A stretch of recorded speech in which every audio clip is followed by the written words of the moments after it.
Hello and welcome to Rural Spin.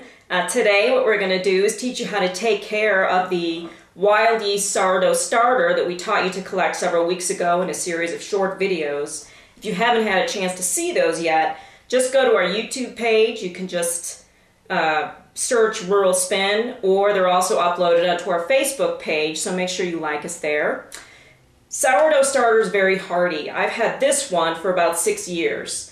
And the only things that can really kill it are too much heat or starving it to death, because there is yeast in here and it feeds off the flour that is used to collect the starter. You run out of food, obviously, whatever you're growing is going to die, no matter if it's a yeast or a goldfish. So you have to maintain it, but it's very easy to do, which is good because, as you'll know, I'm lazy.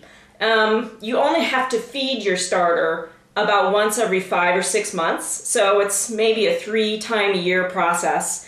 And the old sourdoughs back in the gold mining days, when they fed their starter, they called it sweetening the pot. That's historically what this process I'm going to show you today is called. So all you have to do is take your starter out of the fridge, and if you'll notice, and I'll show you a photo here in a second, there's a layer of liquid at the top, and this is just called the hooch, and it smells like beer because it's slightly alcoholic. It's not going to get you bombed, so you don't have to worry. I've never tasted it. I think I will, because it does smell like beer. Ooh, that's good. It's kind of like lemonade or something. That's dangerous to know. And it's slightly effervescent, very, very tasty. Unfortunately, there's not enough in there to do anything. So what we're going to do is just mix that in. You don't have to worry about the hooch, it's all good. So you just stir that in there. And it's been a while since I've made bread with my starter. So if you use your starter a lot, like on a weekly basis, you won't have that thick layer of hooch. But while I'm stirring, just check out this photo so you can see a close-up of that.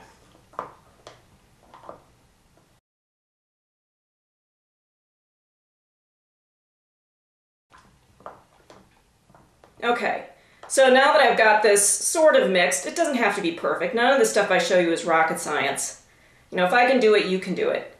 So you just make sure you don't get your counter all messy.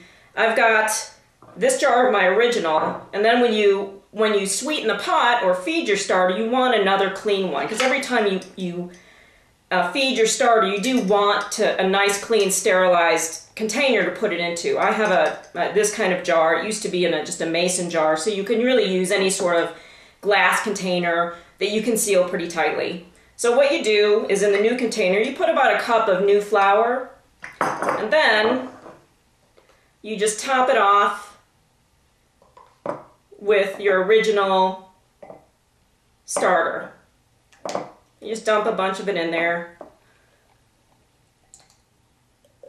Basically what you're doing is just transferring the yeast from one container to another. And then what you want to do is add some warm water. Hold on a sec. Go to my stove. This is just water that I let boil, and I've let it cool for about 15 minutes. I'm going to see how hot it is. Ow! Okay, too hot. I'm going to let it cool, and then we'll finish this up. Okay. So the water's cooled off. You want the water to be about 85, 90 degrees, not boiling, or else you will kill the yeast that you're trying to propagate and feed. So all you do is just add a little warm water to your mix here. It just helps the yeast be a little happier. And then you just stir it all in. You don't ever really have to worry about the lumps when you do this. It all takes care of itself. It's a very easy process. I think I'm going to add a little more water to this.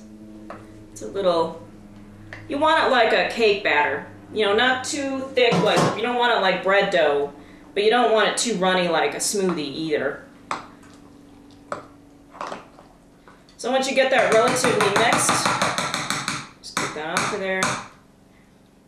You just put the lid on it, and then you leave it sit outside of the refrigerator, say overnight, and it just helps the yeast kind of latch on to the new flour, and it gives it something to be happy about and have a little party in there, and then you can stick it back in the fridge the next day.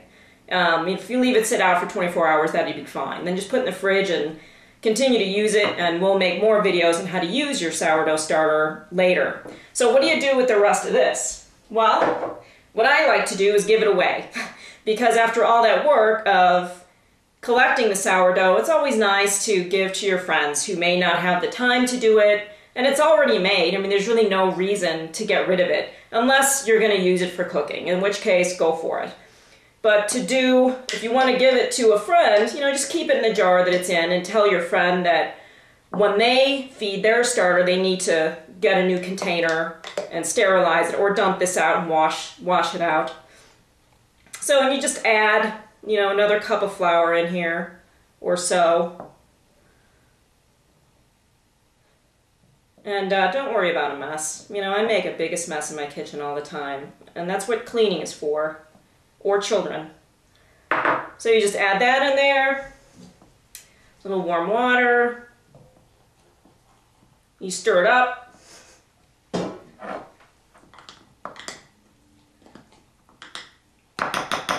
then you just put the lid on it and call it good. Sourdough is one of the easiest things, and you don't ever have to buy commercial yeast. The flavor is wonderful, but we'll talk about how to use this stuff in different cooking and breads and soft pretzels, bagels, whatever you want in current and future videos. So have a nice night, and I'm going to partake in some of this pineapple infused vodka that we did a video on last week. Cheers.